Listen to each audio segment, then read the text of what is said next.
ಎಡಪಂಥೀಯ ನಾಯಕರ ವಿರುದ್ಧ ಇಟಲಿ ಪ್ರಧಾನಿ ಮೆಲೋನಿ ಆಕ್ರೋಶವನ್ನ ಹೊರಹಾಕಿದ್ದಾರೆ. ನಾನು ಮೋದಿ ಟ್ರಂಪ್ ರಂತಹ ಬಲಪಂಥೀಯ ನಾಯಕರು ಒಂದಾದ್ರೆ ಏನು ಸಮಸ್ಯೆ? ಪ್ರಜಾಪ್ರಭುತ್ವಕ್ಕೆ ಆತಂಕ ಇದೆ ಅಂತ ಹುಯಿಲು ಹೊಪ್ಸೋದು ಯಾಕೆ ಅಂತ ಪ್ರಶ್ನೆ ಮಾಡಿದ್ದಾರೆ. ಎಡಪಂಥೀಯ ನಾಯಕರಿಗೆ, ಚಿಂತಕರಿಗೆ ಇಟಲಿ ಪ್ರಧಾನಿ ಮೆಲೋನಿ ಪ್ರಶ್ನೆಯನ್ನ ಮಾಡಿದ್ದಾರೆ. ಟ್ರಂಪ್ ಗೆಲುವಿನ ಹಿಂದೆ ಎಡಪಂಥೀಯ ನಾಯಕರಿಗೆ ಆತಂಕ ಶುರುವಾಗಿದೆ. ಸುಳ್ಳುಗಳನ್ನ ಜನ ನಂಬ್ತಿಲ್ಲ ಅನ್ನೋದೇ ಎಡಪಂಥೀಯರ ಆತಂಕ. ನಾವು ಒಟ್ಟಿಗೆ ಮಾತನಾಡಿದ್ರೆ ಪ್ರಜಾಪ್ರಭುತ್ವಕ್ಕೆ ಧಕ್ಕೆ ಅಂತಾರೆ. ಹಿಂದೆ ಕ್ಲಿಂಟನ್, ಟೋನಿ ಬ್ಲೇರೋ ಒಂದಾದಾಗ ಅವರನ್ನ ಮಸೂದಿಗಳು ಅಂತ ಹೇಳಿದ್ರು. ಅವರು ಎಡಪಂಥೀಯ ನೆಟ್ವರ್ಕ್ ರಚಿಸಿ ಜನಪ್ರಿಯತೆಯನ್ನ ಪಡೆದುಕೊಂಡಿದ್ರು.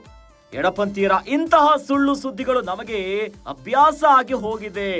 ಎಡಪಂಥೀಯರ ವಿರುದ್ಧ ಕಿಡಿಕಾರಿದ್ದಾರೆ ಇಟಲಿಯ ಪ್ರಧಾನಿ ಮೆಲೋನಿ. ವಾಷಿಂಗ್ಟನ್ ನಲ್ಲಿ ನಡೆದ ಕನ್ಸರ್ವೇಟಿವ್ ಪೊಲಿಟಿಕಲ್ ಆಕ್ಷನ್ ಕಾನ್ಫರೆನ್ಸ್ ನಲ್ಲಿ ಹೇಳಿಕೆಯೊಂದನ್ನು ಕೊಟ್ಟಿದ್ದಾರೆ.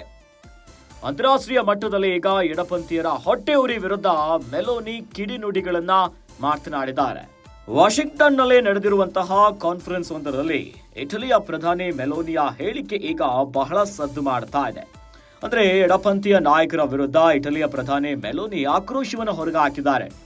ಅಂದ್ರೆ ನಾನು ಮೋದಿ ಟ್ರಂಪ್ ಅಂತಹ ಬಲಪಂಥೀಯ ನಾಯಕರು ಒಂದಾದ್ರೆ ಏನು ಸಮಸ್ಯೆ ಅನ್ನೋ ಪ್ರಶ್ನೆ ಮಾಡಿದ್ದಾರೆ. ಜೊತೆಯಲ್ಲಿ ನಾವು ಒಂದಾಗಿರೋದ್ರಿಂದ, ಬಲಪಂಥೀಯ ನಾಯಕರು ಜೊತೆಯಾಗಿರೋದ್ರಿಂದ ಪ್ರಜಾಪ್ರಭುತ್ವಕ್ಕೆ ಏನು ಆತಂಕ ಇದೆ, ಯಾಕೆ ಈ ಬಗ್ಗೆ ಸುಳ್ಳು ಸುದ್ದಿಯನ್ನ ಹಬ್ಬಿಸ್ತೀರಿ ಅನ್ನೋದಾಗಿ ಎಡಪಂಥೀಯ ನಾಯಕರಿಗೆ, ಚಿಂತಕರಿಗೆ ಇಟಲಿಯ ಪ್ರಧಾನಿ ಮೆಲೋನಿ ಪ್ರಶ್ನೆಯನ್ನ ಮಾಡಿದ್ದಾರೆ. ಜೊತೆಯಲ್ಲಿ ಟ್ರಂಪ್ ಗೆಲುವಿನ ಹಿಂದೆ ಎಡಪಂಥೀಯ ನಾಯಕರಿಗೆ ಆತಂಕ ಶುರುವಾಗಿದೆ. ಯಾಕಂದ್ರೆ ನೀವು ಹೇಳ್ತಿರೋ ಸುಳ್ಳುಗಳನ್ನ ಜನ ನಂಬ್ತಾ ಇಲ್ಲ ಅನ್ನೋದೇ ಎಡಪಂಥೀಯರಿಗೆ ಈಗ ದೊಡ್ಡ ಆತಂಕ ಆಗ್ಬಿಟ್ಟಿದೆ. ಹಾಗಾಗಿನೇ ಒಟ್ಟಿಗೆ ಮಾತನಾಡಿದ್ರೆ ಪ್ರಜಾಪ್ರಭುತ್ವಕ್ಕೆ ಧಕ್ಕೆ ಅಂತಿರಲ್ಲ, ಇವೆಲ್ಲ ಬರೀ ಸುಳ್ಳು. ಈ ಹಿಂದೆಯೂ ಕೂಡ ಅನೇಕರು ಇದೇ ರೀತಿಯಾಗಿ ಮಾತನಾಡಿದ್ರು.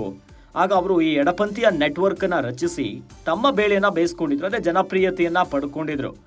ಹಾಗಾಗಿ ಇಂತಹ ಹೇಳಿಕೆಗಳು ಏನು ಬರುತ್ತಲ್ಲ ಎಡಪಂಥೀಯರಿಂದ, ಇವೆಲ್ಲ ನಮ್ಗೇನು ಹೊಸದಲ್ಲ ಅನ್ನುವಂತ ರೀತಿಯಲ್ಲಿ ಇಟಲಿಯ ಪ್ರಧಾನಿ ಗುಡುಗಿದ್ದಾರೆ. ವಾಷಿಂಗ್ಟನ್ ನಲ್ಲಿ ನಡೆದಂತಹ ಕನ್ಸರ್ವೇಟಿವ್ ಪೊಲಿಟಿಕಲ್ ಆಕ್ಷನ್ ಕಾನ್ಫರೆನ್ಸ್ ಈ ಹೊತ್ತಿನಲ್ಲಿ ಅಂತಾರಾಷ್ಟ್ರೀಯ ಮಟ್ಟದಲ್ಲಿ ಈಗ ಎಂಥದ್ದೊಂದು ವಿಚಾರವನ್ನ ಮಾತನಾಡಿದ್ದಾರೆ.